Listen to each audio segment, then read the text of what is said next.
Hello everyone, welcome back to my channel Prasanna's kitchen delight.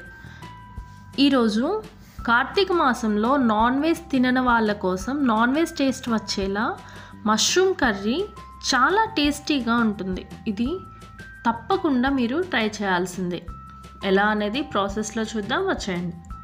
మొదటిసారిగా నా ఛానల్ని చూస్తున్నట్లయితే తప్పకుండా సబ్స్క్రైబ్ చేసుకోండి.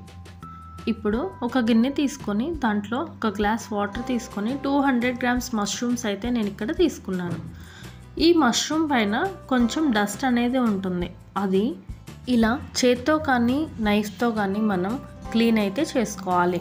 ఇలా అన్ని మష్రూమ్స్ క్లీన్ చేసుకున్న తర్వాత ఈ మష్రూమ్ అన్నిటిని మనం ఈక్వల్గా కట్ చేసుకోవాలి.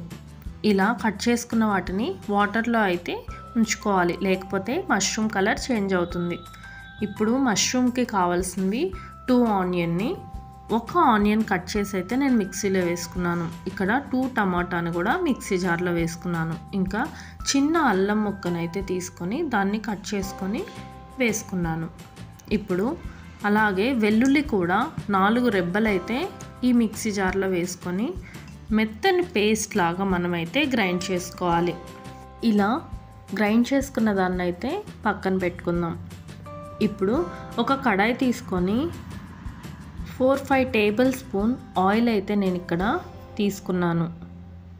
మష్రూమ్ కర్రీ నాన్ వెజ్కి తగ్గట్టే ఉండాలి కాబట్టి ఆయిల్ కూడా దానికి తగ్గట్టే వేసాను.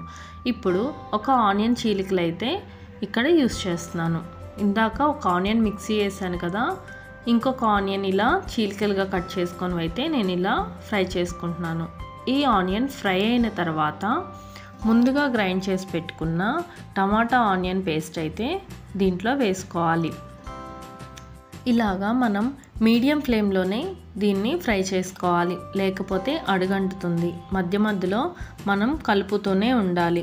ఇలా టమాటా ఆనియన్ ఫ్రై అయిన తర్వాత దాంట్లో టేస్ట్కి సరిపడా కారం, నెక్స్ట్ సాల్ట్, దాని తర్వాత ధనియాల పౌడర్, తర్వాత చిటికెడు గరం మసాలా. ఇప్పుడు వీటన్నిటిని కలుపుకోవాలి. ఇలా మొత్తం కలిసిన తర్వాత ఆయిల్ అనేది పైకి తేలుతుంది, అంటే గ్రేవీ అనేది మనకి కుక్ అయినట్టు. ఇలా రెడీ అయిన దాంట్లో మష్రూమ్ అయితే వేసుకోవాలి. ఇలా మష్రూమ్ వేసుకొని ఒకసారి గరిటతో అయితే మనం కలుపుకోవాలి. ఇలాగా గ్రేవీ మష్రూమ్ అంతా కలిసేలాగైతే ఒకసారి కలిపేసుకొని మూత పెట్టుకోవాలి. ఒక 5 మినిట్స్ తర్వాత చూస్తే ఇక్కడ మనకి వాటర్ అనేవి వస్తాయి.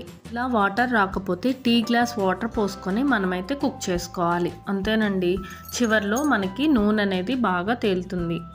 ఇక్కడ చూసారా, నాకు రెడీ అయిపోయింది. కొత్తిమీరతో గార్నిష్ చేసుకోవడమే. చాలా టేస్టీగా ఈ రెసిపీ అయితే ఉంటుంది. ఈ మష్రూమ్ కర్రీ రైస్లోకి, చపాతీలోకి, వెజిటబుల్ బిర్యానీలోకి చాలా టేస్టీగా ఉంటుంది. తప్పకుండా ట్రై చేసి ఎలా ఉందో కామెంట్ సెక్షన్లో కామెంట్ చేయండి. Thank you for watching. Please do like, share and subscribe to my channel.